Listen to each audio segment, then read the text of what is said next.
nak cerita tentang buku lah. Sebenarnya kita ada banyak genre. Mungkin ada orang suka drama, mungkin ada orang suka benda-benda yang komedi kan. Macam acah-acah Korean pun ada kan sebenarnya kan. Tapi ini adalah antara buku yang patut kita ada sebab ini adalah bagaimana kita nak mencontohi kita punya Nabi junjungan kita Muhammad sallallahu alaihi wasallam.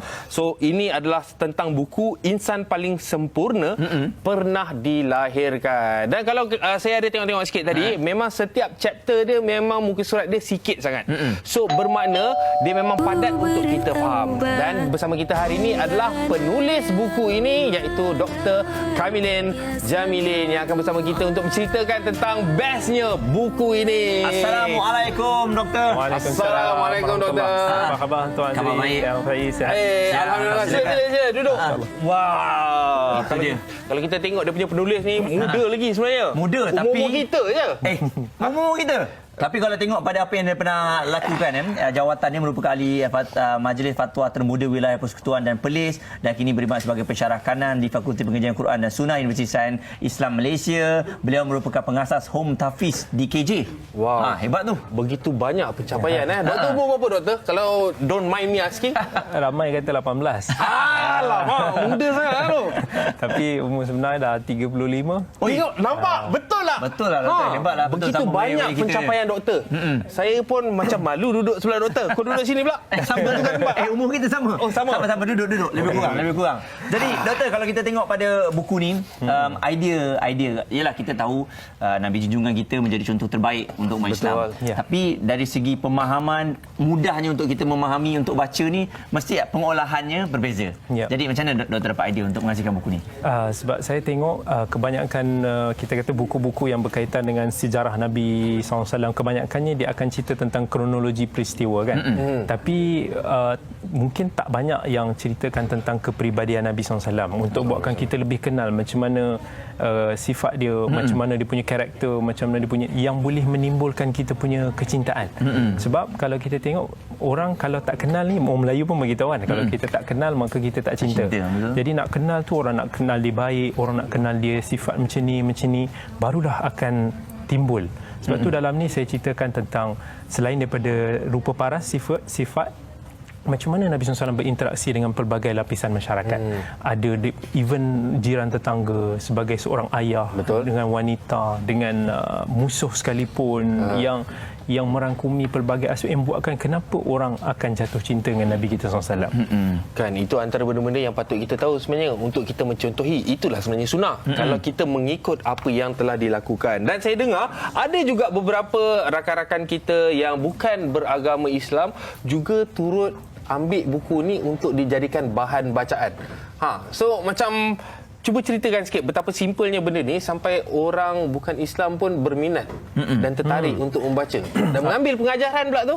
Alhamdulillah, saya sendiri pun asalnya tak menjangkakan buku ni mendapat sambutan yang begitu meluas lah. Alhamdulillah, setakat 20 hari dah terjual 9,000 naskah. Dan sebab ramai yang beli dan ada juga yang hadiahkan kepada kawan-kawan, kepada keluarga. Jadi antaranya ada yang hadiah kepada non-Muslim, sahabat-sahabat non-Muslim. Kemudian kita dapat respon lah daripada ada yang hantar mesej, ada yang hantar pada penerbit, ada yang hantar pada saya. Jadi bagi tahu ada yang even ada yang hantar pada Muslim, tetapi dia Muslim yang dah macam goyang tau.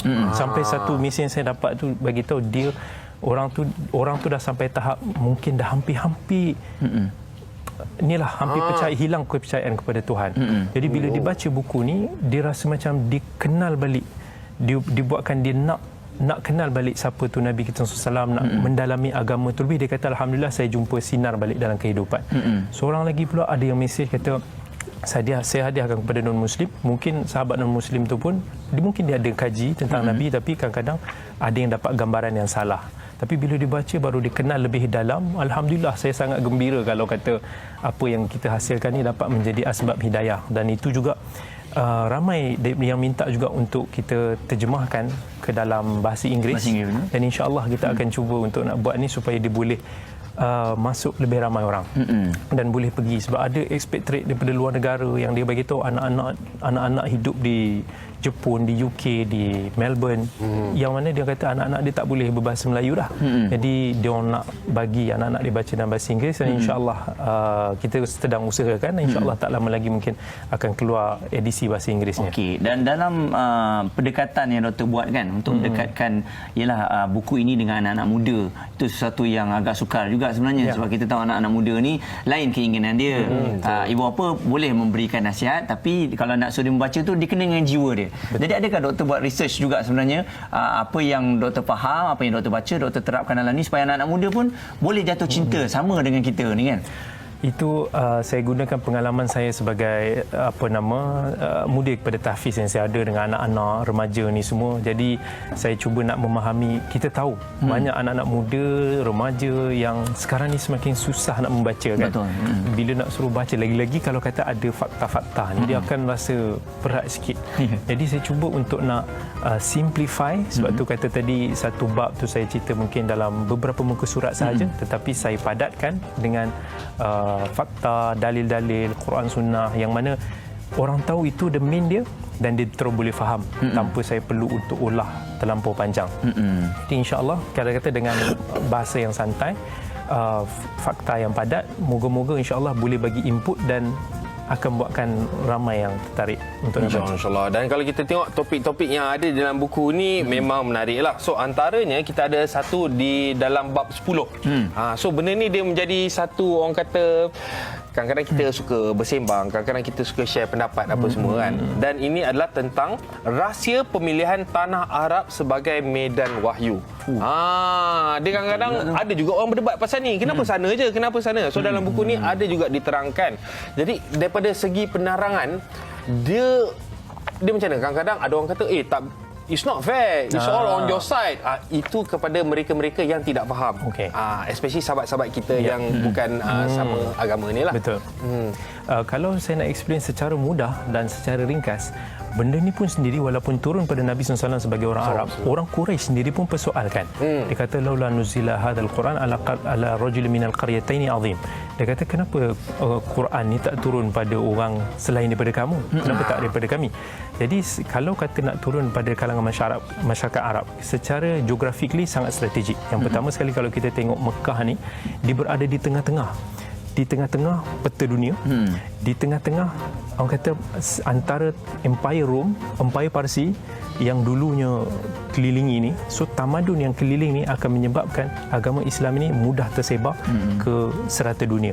Dan satu lagi, dia tanah Arab ketika itu tidak dipengaruhi oleh mana-mana tamadun Rom. Kalau tengok tamadun Rom ni belah Eropah atas yang ke arah Syam, sekarang ni Syria semua, dan tamadun Parsi ni belah Iraq yang belah ke sana ni. Tapi tak masuk ke dalam tanah Arab. Jadi kalau Islam itu diturunkan dalam negeri-negeri yang ada ketamadunan ni, orang akan question, kata Islam ni adalah hasil idea dan falsafah ketamadunan Yunani daripada falsafah ni, tapi turun pada masyarakat Badui yang tak tahu menulis, tak tahu membaca. Ini lebih nak membuktikan, kita kata, mukjizat Nabi kita sallallahu alaihi wasallam. So ini cerita explanation secara ilmiah. Betul. So dia orang nak beta pun susah juga sebenarnya. This is fact. Kan? Jadi selain daripada itu juga, selain daripada buku yang ada kita tengok ni, ada tak yang dikeluarkan melalui e-book? Sebab e-book ni ialah anak-anak muda sekarang dia semua nak tengok kat komputer, nak tengok kat telefon dia dan sebagainya. Betul. Adakah doktor pun memikirkan okey ni salah satu strategi kena buat juga ni? Alhamdulillah bila sambutan yang dapat sangat menggalakkan, ramai permintaan untuk nak dibuat e-book. InsyaAllah kita kata pihak penerbit sedang mempertimbangkan cadangan tersebut, sebab ada juga yang sebelum ni tak menyangka rupanya sambutan daripada sudut e-book tu pun besar kan sebenarnya, meluas kan, tapi ramai tak nampak. Sebab ramai orang dia nak naskah buku dan dia nak lebih pegang. Kata bukan setakat nak pegang, dia nak juga yang mana penulis dia tanda tangan lah semua. So insyaAllah itu mungkin akan dihasilkan nanti. Kalau nak ikutkan, berapa lama ambil masa untuk terbitkan buku ni? Dan projek ni selain daripada doktor, siapa lagi yang terlibat? Asalnya adalah, kira kata kuliah ni dia asalnya adalah berbentuk kuliah yang saya berikan. Kuliah. Asalnya saya kemudian ada sahabat penyunting Syekh Izzat daripada pihak penerbit PIS yang dia cadang kepada saya, dia nak nak jadikan sebagai buku. Jadi bila nak jadikan sebagai buku, saya kata bahasa kita bercakap lain daripada bahasa kita menulis. Tapi kita boleh ambil poin-poin penting dan saya akan ulah balik dan saya akan tambah balik kurang lebih dan semua. Dan alhamdulillah kira antara saya dengan Syekh Izzat dan timnya daripada penerbit, akhirnya kami sunting dalam beberapa bulan, hantar balik, cek balik, semak balik semua ni. So lebih kurang saya rasa ada dalam 3-4 bulan proses dia dalam nak menghasilkan semua. Dia editing tu yang paling penat sekali. Pemilihan ayat, pemilihan bahasa. Sebab setiap kali kita revise, alamak, ada je kan. Sampai 10 kali baca, 10 kali juga ada yang tak kena kan. Itu cabarannya lah. Betul. Sebenarnya susah sebab mungkin saya baca, saya faham lain. Muaz faham lain. Betul. Macam mana nak dapatkan satu ayat ataupun paragraf yang bagi semua kalau boleh sama faham. Betul. Okey. Jadi doktor, sekali lagi kalau ada yang nak tengok ke Instagram ataupun yang boleh nak dekat dengan doktor, nak tahu dengan lebih lanjut, Instagramnya doktor? Saya selalu update saya punya penulisan perkembangan. Pertama sekali di Facebook saya, Kamilin Jamilin Seni Hadis, dan juga di Instagram saya Dr. Kamilin Jamilin Official. Yang tu dua media yang saya selalu upload lah. Dan siapa yang nak buku ni pun ada pada penerbit sendiri, boleh tengok website dia Karya Peace. Saya pun ada update dalam Facebook dan Instagram saya, dan juga sahabat-sahabat yang jual Abu Talha, Akmal, Hadi Akmal dan lain-lain lah.